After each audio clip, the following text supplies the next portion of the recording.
అమూల్య వెళ్ళి బ్యాగ్ చదువుకోపో, మనం హైదరాబాద్ వెళ్దాం. ఎక్కడికి రా వెళ్ళేది?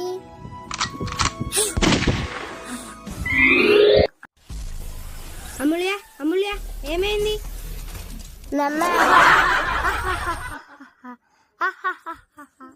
అమూల్య ఏ విషయంలో ప్రాంక్ చేయడానికి తెలియదా నీకు? నీ యాక్టింగ్ కి మా గుండె ఆగిపోతే ఎవరికి రెస్పాన్సిబుల్? వాడిని చూడు, వర్షంలో తడిసిపోయిన కోతి పిల్లల ఎలా భయపడుతుందో. నీకు ఈ మధ్య అల్లరి బాగా ఎక్కువైందమ్ము. మళ్ళీ నమ్మేశారు. సరిపోయింది, ఆమె యాక్టింగ్ చేయడం, నువ్వు నమ్మేయడం. అమ్ము చిన్న పిల్లరా, అల్లరే చేస్తుంది.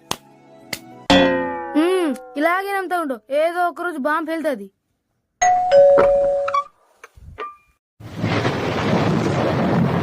ఎవరమ్మాయి నువ్వు? వాళ్ళకి అడగకుండా వచ్చాడేమన్నా? లోపలికి అడగకుండా వచ్చినందుకు